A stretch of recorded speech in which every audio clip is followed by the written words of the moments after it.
Ay, hello guys! I-share ko lang nga pala sa inyo yung nangyari dun sa blender na ginagawan ko ng content dati nung nag-unbox ako. Di ba maraming beses ko na rin siyang nagamit. Then, wala pa namang isang buwan, nung nagamit namin last time, last week yata yun, hindi na siya gumana, hindi na siya umikot. Tapos kahapon ginamit namin, umikot na naman, kaya lang, nagkaroon ng amoy goma siya. Kaya nag-decide ako na ibalik siya. Yun naman pala ay nare-refund. Basta ma-chat lang kay seller dun sa Lazada. Bali, ang ginawa ko nga pala, nag-chat ako dun sa seller sa Lazada. Tapos yun, marerepand naman, basta ibabalik ko lang din yung items sa sa JNT branch. Bali, kanina, binalik na namin. Tapos yun, na-refund naman agad. And then, bumili na lang ulit ako ng panibago. At na-refund nila, nalagay na nila sa Lazada wallet ko. Maigi naman at na-refund. Yun nga, itong nangyari dun. Ano ba yan? Ang dami mga chat.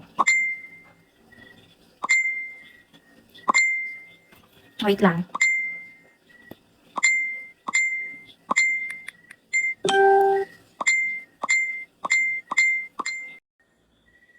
Di ba ang price dati nung in-order ko na blender ay nagkakahalaga ng 2,265.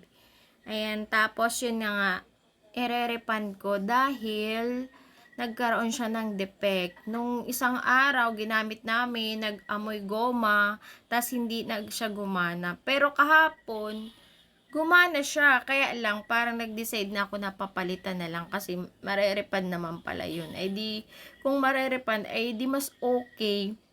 Kanina, binalik namin siya dun sa JNT branch. At ayun naman, tinanggap.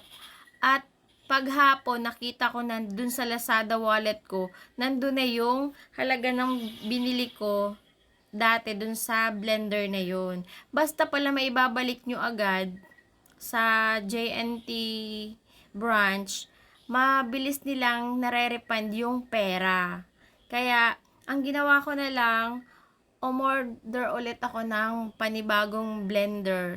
Ang ipinambayad ko na lang ay di yung sa Lazada wallet ko na na-refund ni Lazada. Kaya ayun, panibagong blender na naman tayo. Hindi pwedeng walang blender kasi mga summer si Choco mahilig siya sa shake, mahilig siya sa mga ganon-ganon. Ayun, maigit na refund natin.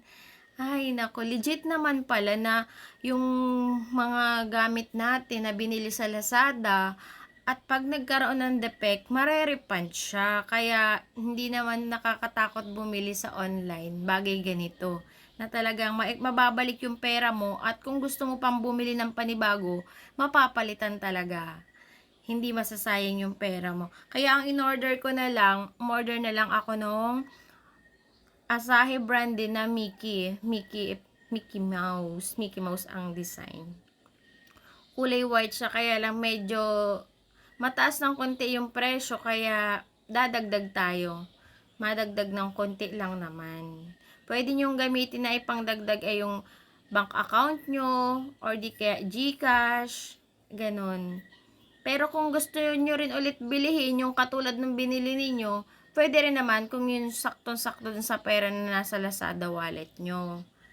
Yan nga ni. At natutuwa lang ako kasi nga ni, na-refund siya, na totoo na first time lang mangyari sa akin to na sobrang tagal ko na nag-order sa Lazada na babalik ako ng items at na-refund din naman agad. Wala pang 24 hours. Umaga ko siya dinala sa JNT and then hapon pumasok na sa Lazada wallet ko yung refund na pera na 2,269.23. Ang galing, 'di ba? So legit talaga na